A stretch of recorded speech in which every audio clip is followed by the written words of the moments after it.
So Ted is an expert in the field of general relativity. That's the field theory of the law of gravitation.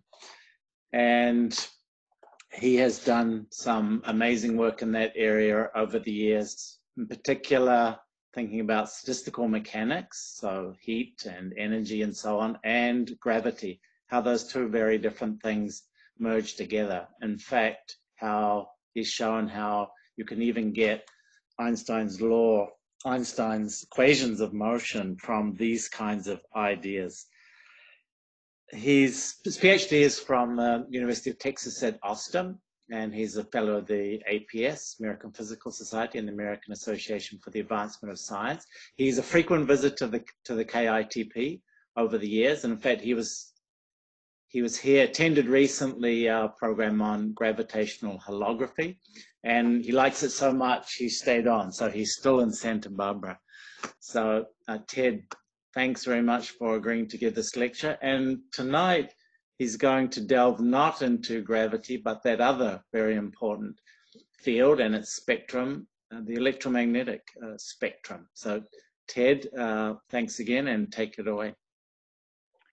Yeah, so as Mark said, I decided when I was asked to give a public talk that maybe it would be nice to, instead of trying to tell the fascinating story about the cutting edge research that I or others are currently working on, we should appreciate the amazing progress and insights that people have made over the past centuries, really, and how we got to the point where we are now, both in science and in technology.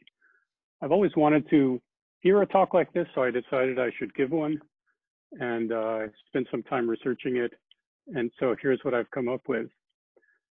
One way of starting it might be to just look at the amazing things we hold in our hand every day, a smartphone, and what it does with optics and radio waves and computer technology is just staggering. It seems impossibly complicated and mysterious. And what I want to do in the talk is sort of go back to the beginning and trace some very early roots of what people were up to that put us on the path to being able to do something like this. So starting with just how do we interact with the world as humans, we have senses, and except for sight, the other senses involve interacting with matter. That means like collisions of atoms on our eardrums let us hear sound, or chemical reactions when we smell something, or nerve endings when we touch, etc. But with sight, we're interacting with the world not through atoms banging off of our body, but off some other kind of mysterious thing we call radiation or light. And what is that? That's really, in a way, what the talk is about. The main source of all the light in our life is the sun. We wouldn't exist without the sun.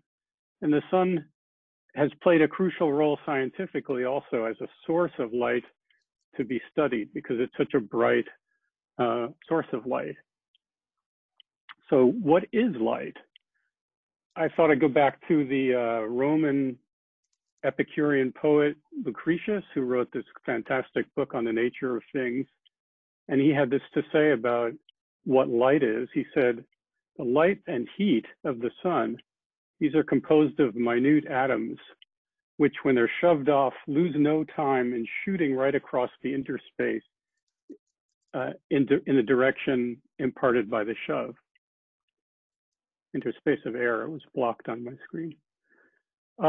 It's kind of, if you stop and think about, how did he know this, or did he know this? What was the basis of all this? So the poetry is a mixture of incredibly insightful inferences that he and his people that came before him had made just by observing the world and thinking about it. And some of it is just BS, basically. They just made it up because it sounded good. But two things I want to point to here in this that I found really interesting. One is that he talks about light and heat in the same phrase. And what was he thinking? Is the light and the heat the same thing, or are they different things? And the other thing is, he said they lose no time in shooting across from the sun to the earth. Does that mean they take no time, or does it just mean they go very fast? It seems to me he was kind of hedging on that.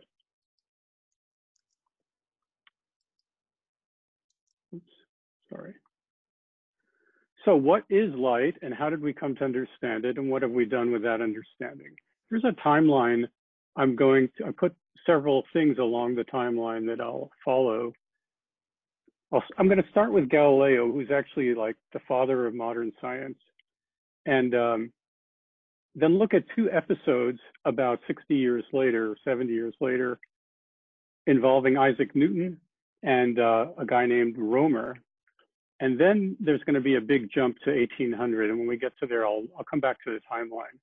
But so for now, let me just start with this Galileo. So Galileo Galilei is an Italian, or I guess Italy didn't exist as a country then, but he was a brilliant scientist and heard about the telescope had been invented from somebody in the Netherlands, probably for military or navigational purposes. And he realized he could use it to look at the sky, and he built his own. This is a replica in the picture of one of the telescopes that he built. And one of the first things he did with it was he pointed it at the sky and he looked at the planet Jupiter. Jupiter is the brightest planet in our sky. Well, actually Venus might be, depending on the phase. Right now, by the way, Jupiter is up very bright in southeast at sunset and it stays up across the night as it crosses the sky. It's great to look at. And Galileo saw when he looked at Jupiter that it actually is accompanied by 4 tiny little star-like things. But strangely, they didn't stay in the same position. And here's a picture of one of his notebooks where he sketched from night to night. A couple of times there are 2 observations in the same night. The large circle is Jupiter, and then these star-like things turns out to be the moons of Jupiter. There are 4 large moons, inner moons. Jupiter has a whole load of other smaller moons. And they move from night to night. The pattern of arrangement around Jupiter changes. And he realized that they were orbiting Jupiter and that in effect, they act like a clock dial in the sky. In fact, the fastest one, the innermost one, is called Io, and it orbits in a little bit less than 2 days. And he realized that given that there's a clock in the sky that anybody from anywhere on the Earth can see, it could be used to solve a huge problem in navigation and in geodesy, which is to figure out where on the Earth you are in longitude. Because latitude is easy because that's a measurement of your angle relative to the tilt of the Earth's axis. So just by looking at how high or low in the sky the stars are, for example, you can tell what your latitude is. But since the Earth is spinning on its axis, your view of the sky and longitude could change either because you moved in longitude on the Earth or because the Earth spun. And the only way to take out the part of the Earth spinning is to have a good clock and be able to tell relative to this absolute clock which orientation the Earth is in. So Galileo proposed you could do that by using Jupiter's satellites as a clock. But to make that work, you had to have a good enough clock to compare them to for 2 reasons. One is you had to time the actual appearance of the satellites, like the alignment of them. And you also had to check that they're really going around in a regular way and they provide a good clock. It so happened that at the time, there was a remarkable Dutch physicist named Christian Huygens who had developed a fantastic method of building very accurate clocks that were accurate to within a few seconds a day. He wrote a book about it that you see there on the right. It was published in, I think, 1673. Oops. But so these clocks were just what was needed to make use of Jupiter's moons. And Louis XIV, or rather the finance minister of Louis XIV, realized the value in being able to map out the Earth and navigate longitude. So he financed the building of this observatory of Paris, which was built in the early 1670s. And one of the first projects of it was to measure the timing of the eclipses of Jupiter's innermost moon, which orbits with a period, like I said, it's 42 hours about. So the director of the observatory recruited a very young, extremely good observer from Denmark named Ole Romer, and they brought him to Paris. and set him up to make these measurements of the eclipses of Io. And he ended up writing this paper called Demonstration Touching on the Movement of Light. And it was in the Journal of Savants. This journal is this is the early days of scientific journals. It was one of the first scientific journals ever. The entire paper you see right there, I'm not leaving out any pages. It's these 4 small pages. And what he says in the opening paragraph is fantastic. He says, for a long time, philosophers have had difficulty deciding by some experience whether the action of light is carried in an instant or in a matter at what distance, or whether it requires time. And his paper is showing that it requires time and how much time it requires. So here's a magnification of that diagram in the paper, which I just want to explain a little bit what you're looking at here. The circle, so in the middle of that labeled A, that's the sun, and the circle around it is the Earth's orbit. And then labeled B is Jupiter, and the circle around it is the orbit of Io, the innermost moon of Jupiter. It's not to scale, of course. It's just kind of a relational diagram. And you see behind Jupiter, there are these parallel lines that are the shadow of the sunlight being blocked by Jupiter. And Io goes into that shadow as it goes around Jupiter, and then it emerges from the shadow. It goes in at C and it emerges at D. And at the time of emergence, it appears in the sky in a telescope. So Romer could measure with these good clocks the time between successive appearances of the moon Io. The key thing here is what he found was that the timing between appearances depended on where the Earth was in its orbit around the sun. So if you look on the left of that circle, there's a point labeled L and K. As the Earth is moving from L to K, it's getting further away from Jupiter. And it takes more time for the light to travel from Io. That's, by the way, that light is not, it's reflected sunlight from the sun bouncing off Io and coming to the Earth. It takes longer because the Earth is receding from Jupiter. And on the other side of the Earth's orbit, from F to G, the Earth is approaching Jupiter. And the difference is not negligible. And if you have good enough clocks, he had good enough clocks to measure it. And he concluded that its light takes about 22 minutes to cross the entire diameter of the Earth's orbit. And that wasn't a bad measurement. The actual time is about 17 minutes. The fundamental thing is he found is that it's a finite time. And it's crucial to take it into account if you want to use the eclipses of Jupiter's moon as a clock in the sky for navigational purposes. So the other thing I was going to say back then around the late 1600s is Isaac Newton. So Newton was a college student at Cambridge, and the plague came, and he was quarantined at his home in the countryside in England. That house there on the right is actually his childhood home. It's called Woolsthorpe Manor. He grew up there, and he went back there at the age of 23 during the plague, and did a lot of pretty productive thinking. One thing he did was he got a hold of a prism. Apparently he got it at a fair, the summer fair somewhere in England, and let the sunlight come through a small hole in his window and measured the refraction of light into colors in the prism. And by thinking carefully and setting up the experiment thoughtfully, he managed to infer that when colors come out of a prism from sunlight, it's not, as people had thought, that the interaction with the prism creates the colors. It's that the light coming from the sun already had those colors, and they just got separated because different colors bend at different angles in the prism. Here's actually a diagram Newton himself made, I believe, of the experiment. A sketch, you can see the sunlight coming in the hole of the window. It hits a lens, that's that circular thing. And if there weren't any prism behind the lens, the light would just focus into a spot beyond on that vertical screen. But it does go through the prism, and then it refracts or bends differently depending on the color. And what's shown there is like different spots on the screen corresponding to where different colors land. And I guess the least refracted one is red. So the bottom one, let's call that red. And he let it go through a hole in the screen into another prism behind the screen.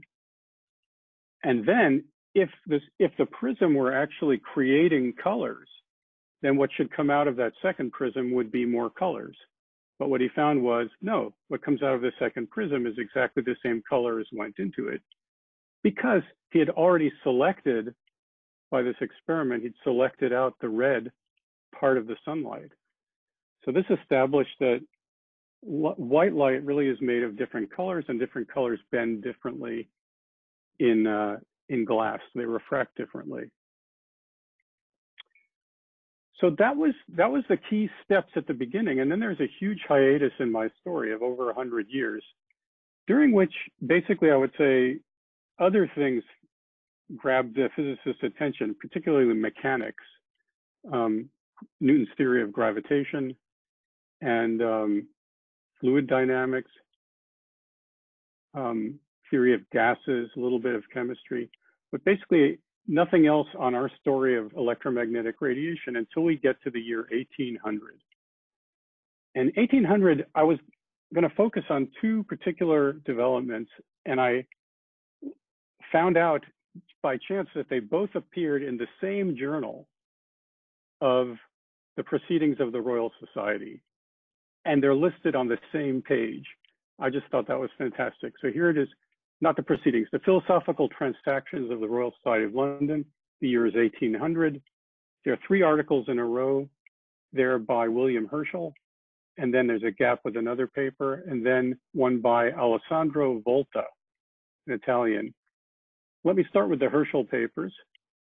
So the first of Herschel's 3 papers is, I'm actually not even going to read the title because it's too long, but the opening lines are, it is sometimes of great use in natural philosophy to doubt things commonly taken for granted, especially as the means of resolving any doubt, when once it's entertained, are often within our reach. So in other words, it's actually not necessarily difficult to learn new things if you just think about looking for them. And I found it actually quite amazing that what he learned here wasn't found earlier, given that over 100 years passed since Newton's experiment. Here's what the second paper says. It's called Experiments on the Refrangibility of the Invisible Rays of the Sun. He says in the section of my former paper that treats radiant heat, it was hinted that, hold on. I can't get rid of something that's blocking my screen.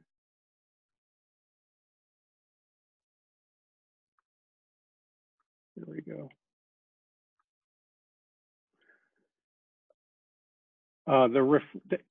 It was hinted that the range of refrangibility, that means the bendability of the light, it's probably more extensive than that of the prismatic colors, by which he means the visible light. But lately, having had some favorable sunshine, which in England, I guess, doesn't happen until April, and obtained a sufficient confirmation of the same, it will be proper to add the following experiment. So here's a picture of the experiment that he actually did. Here's a picture of Herschel, by the way. He was a German, but lived in England. He had emigrated to England when he was fairly young. He was also, by the way, a composer, in addition to being an astronomer. So what he did was, just like Newton, he set up a place where sunlight could come in a masked window. He put a prism in front of it. He refracted the colors.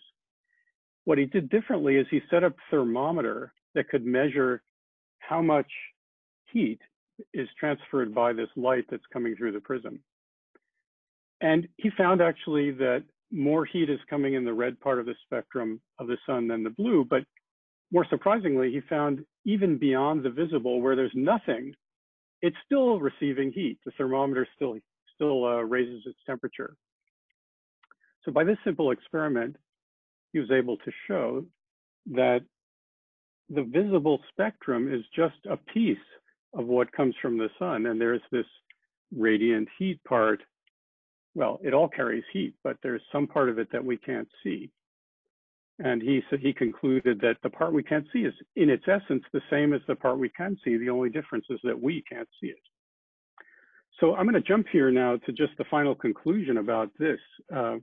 What he had realized was the first inkling that the electromagnetic spectrum extends on either side of the visible. 1 year after Herschel, somebody else showed that there was radiation on the other side, on the blue side of the spectrum. And now we know, and it was really discovered in the 19th century, that the spectrum just extends essentially forever into arbitrarily long wavelengths or low frequency on the right and short wavelengths and high frequency on the left. And radio waves, TV, what the waves our cell phones use, X-rays that are used to take pictures of our bones in our body, gamma radiation, it's all the same stuff, differing only in its wavelength or frequency. Now, the other development then was this paper by Alessandro Volta. Title is On the Electricity Excited by Mere Contact of Conducting Substances of Different Kinds. So the story of how this came about is really funny and worth recounting. It goes before Volta to a guy named Galvani, who was interested in the idea that electricity plays some role in life, called it animal electricity. And one of his experiments showed that actually he could make the leg of a dead frog twitch by touching it with unlike metals combined in this way the picture shows, zinc and copper, for example. The zinc is touching the copper and they're both touching the frog leg will jerk. And he thought this was showing that electricity is like the spark of life. And to understand life, you need to understand that.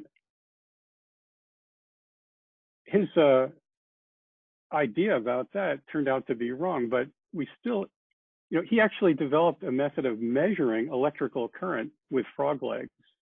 And it was actually used, I read, for a number of years into the 19th century, literally as an electric detector. Also, his idea of animal electricity kind of descended through the ages to us because we still speak about being galvanized by an idea. And that goes back to this guy, Galvani. And interestingly, he had a colleague in Italy, or a fellow countryman, was Volta, who realized in a kind of more sober way that the frog leg had nothing to do with it. The fact that it had been alive. What mattered was that the frog leg had fluid in it that had basically salt. It had ions that could carry electrical charge in chemical reactions. So Volta reproduced this electrical effect that Galvani had seen with a frog leg just by taking the zinc and copper and putting a cloth moistened with a salt solution between them. And he was able to create an electric voltage that way. His name happens to be Volta. Isn't that a coincidence? So he invented the electric battery. And he also realized that by stacking these pairs on top of each other, he could increase the voltage as much as he wanted. And the importance of this was that with that kind of a battery, you could generate an electric current that would flow in a steady way. And that enabled the nature of electricity and magnetism to be understood. So here's a sequence of how it was understood. First of all, this guy, Ørsted, in 1820, 20 years later, noticed that when an electric current flows through a wire, it actually has the ability to align a magnetic compass needle. So it showed that electric current, magnetism comes from an electric current. And then 10 years later, Michael Faraday, in other experiments, realized kind of a converse, that electric force can be generated from magnetic force if the magnetic force is changing, changing in time. Switched on or off, for example, will create an electric force. Here's a little diagram of the basic concept of that, which actually might remind you of a transformer if you've ever seen that. The battery is connected to a coil of wire, which is wrapped around an iron ring. When the circuit is connected, a current flows, and that creates a magnetic force, like Ørsted had seen. But then that changing magnetic force is conveyed through that iron ring, and the change creates an electric current in the other wire, which is measured with that galvanometer. Although it's not a frog leg galvanometer, but it's still called a galvanometer.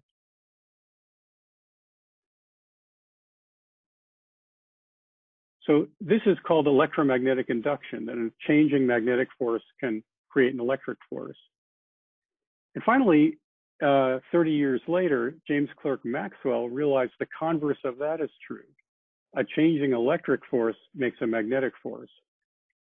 And since a changing electric force makes a magnetic force, and a changing magnetic force makes an electric force, they can feed off each other, changing back and forth. And when that happens, a wave of electric and magnetic influences propagates through space as a wave. And in fact, Maxwell was able to calculate from his theory that they travel at a speed that agrees with the speed of light. And what he had to say about that was this here: the agreement of the results for the speed of light seems to show that light and magnetism are affections of the same substance, and that light is an electromagnetic disturbance propagated through the field according to electromagnetic laws. So at this point, the very nature of light was understood, but it was also understood that it was connected to all kinds of other radiation. But this was still pure theory. And so it had to be confirmed experimentally. Here's a picture. Oh yeah, I forgot. Just how you might try to picture an electromagnetic wave and propagating through space. The red arrows represent the direction of the electric force on a charged particle, and the green arrows determine the direction of the magnetic field that a compass would point in. And they're perpendicular, those arrows are perpendicular to the direction the wave travels. So to try to confirm this, Heinrich Hertz, in really 20 more years later, set up an experiment in a laboratory and successfully generated waves, not visible light, but radio wave frequency waves. He not only generated them, but he detected them, and he showed they behave in all respects as light. This great graphic here is from, I found it online. It's 4 years after Hertz's discovery. There's a popular science magazine that produces an account of what Hertz had found. You could see in the picture the various pieces of apparatus. He used mirrors of radio waves. Up on the upper shelf on the left, there's a prism. That's a prism made of some kind of wax material that was able to refract radio waves in perfect analogy with how Newton's prism refracts visible light. And he could generate these waves and detect them. Supposedly, when asked about the application of his discovery, Hertz replied, nothing, I guess. But I kind of doubt that he really would have said that. Ted, I think this is a great point just to pause for a minute. If there's any questions, it feels like a good place just to pause. Okay. So if somebody has a question, just unmute yourself and ask.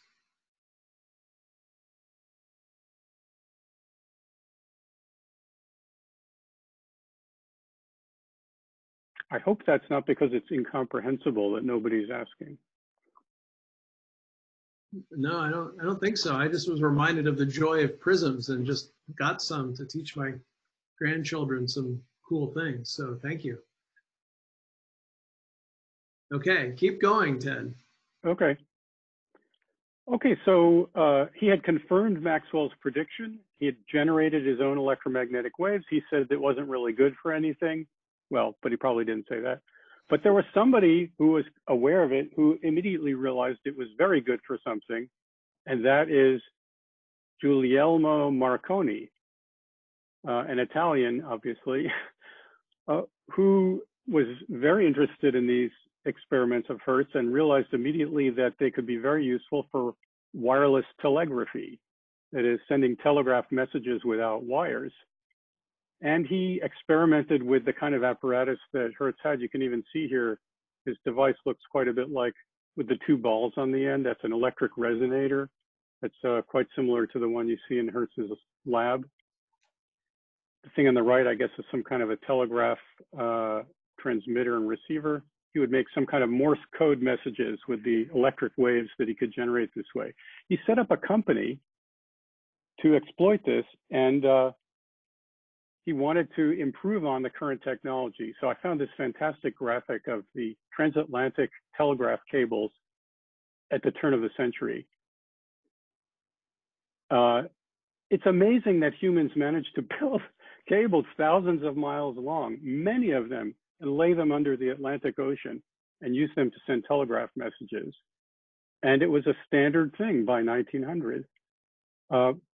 It wasn't that efficient. It was a slow means of communication, and it was very expensive to do. And so Marconi wanted to use the new technology to improve it. And his goal was to be able to communicate across the ocean with wireless telegraphy. You can see the closest point from England to North America is in Newfoundland. And in fact, in 1901, he set up this experiment to show that he could send a signal from Cornwall, England to Newfoundland. And amazingly, we have a picture actually of some of the people there. I think he's the guy on the left. And he had these people helping him.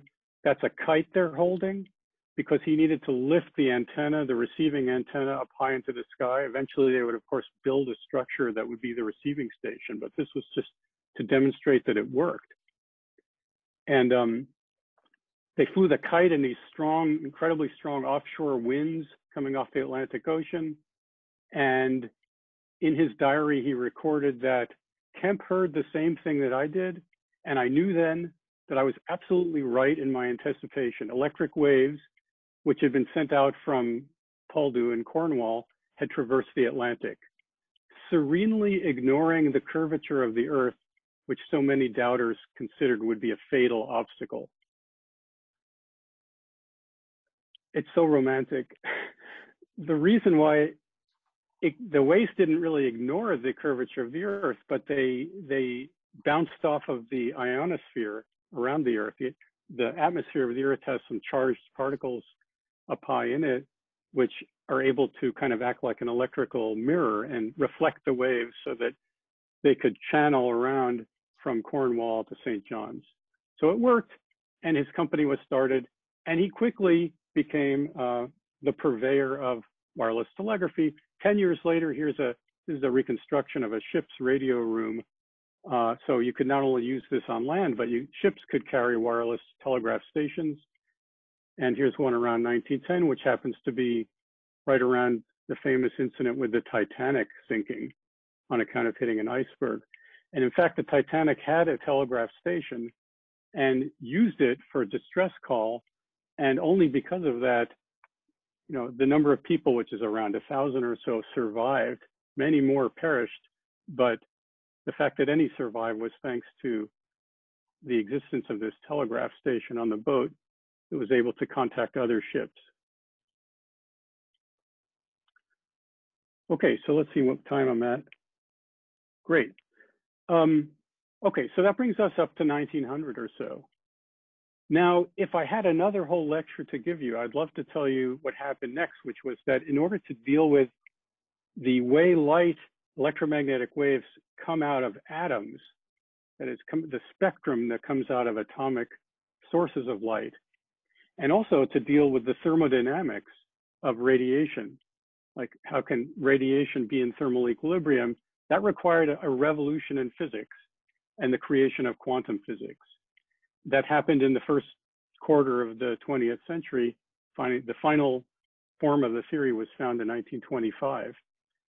And after that, people put that to use, which I'm not going to be able to go into either. I'm going to skip to the end, but just to mention what came in between then is electronic computers, applying quantum physics to understand engineering matter and creating something like a microscopic amplifier that's called a transistor, and creating lasers that can manipulate light into a coherent and powerful state that could be used for communication and other things. And of course, LEDs, light emitting diodes, which is a way to create light without any heat at all. unlike an electric incandescent lamp or something, which is how the screen in your cell phone is showing you light. And all of that came out of understanding the quantum physics of light, which I don't have time to go into.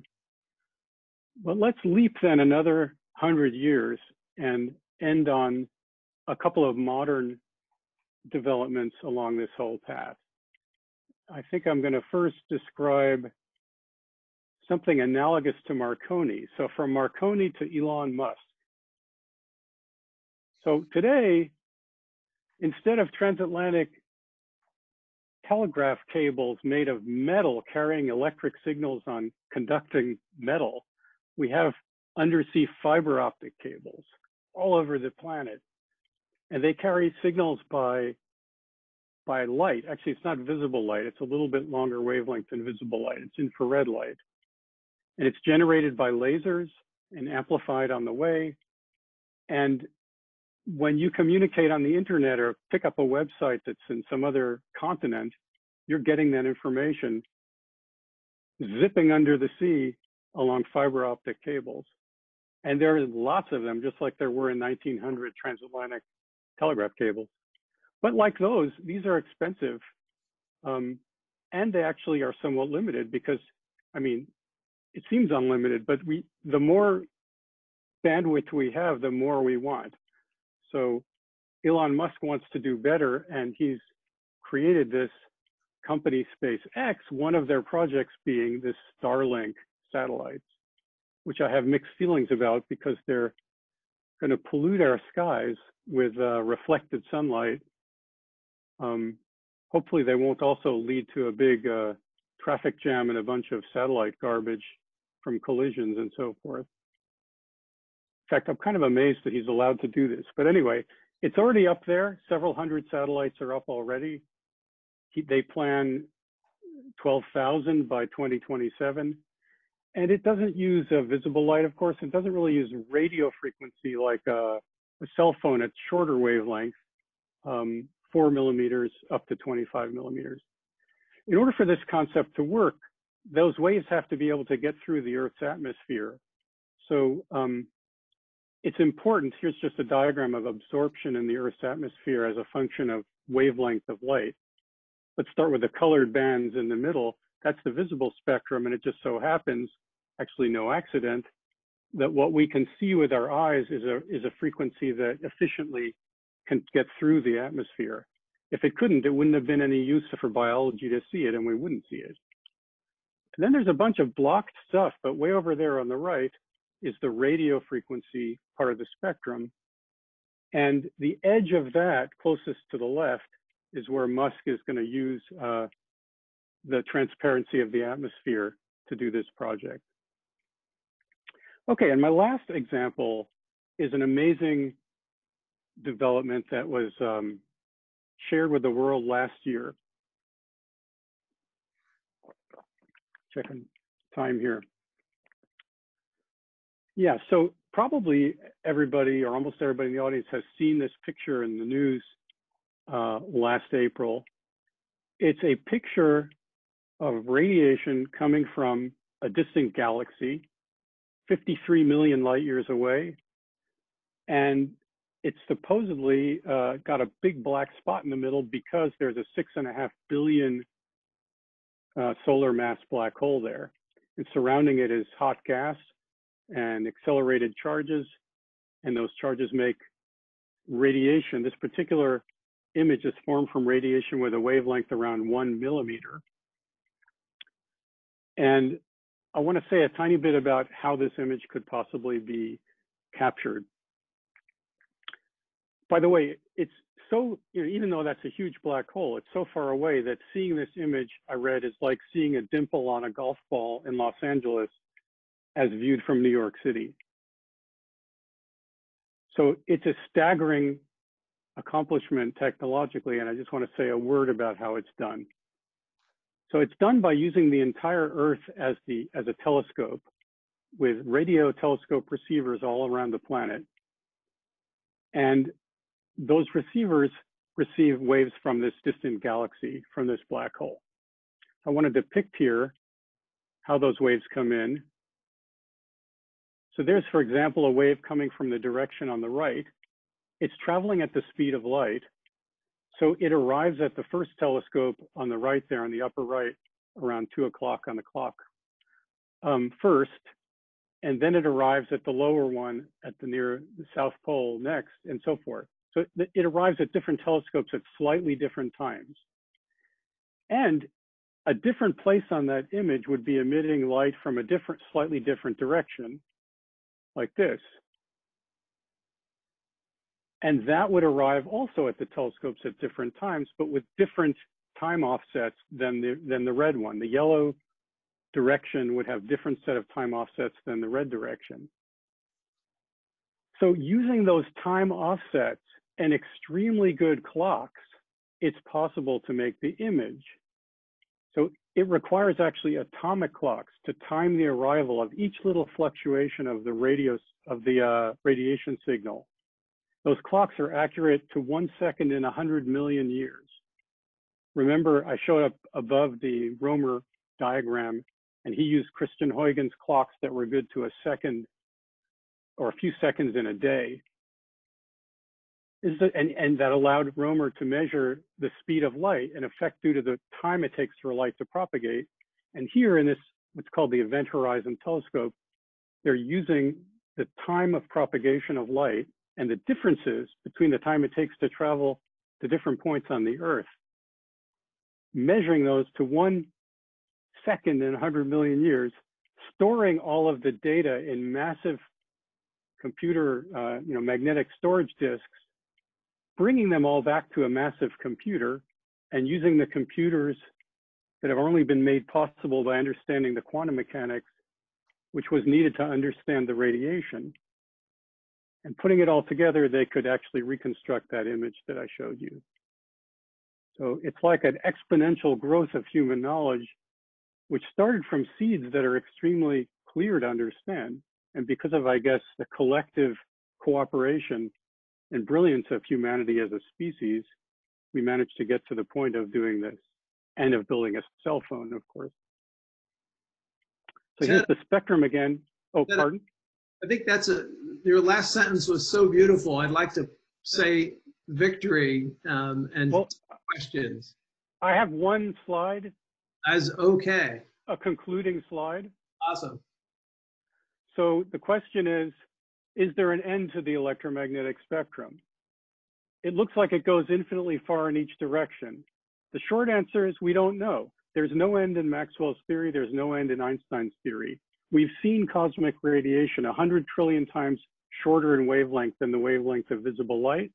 And we see relic radiation from the early universe that's been stretched by the expansion of the universe by even more than that. But we don't have a complete theory of how quantum physics, gravity, and cosmology fit together. So we're not sure. And if history is a guide, new vistas lie ahead. Thank you. Great. Thank you. So let's do a round of applause.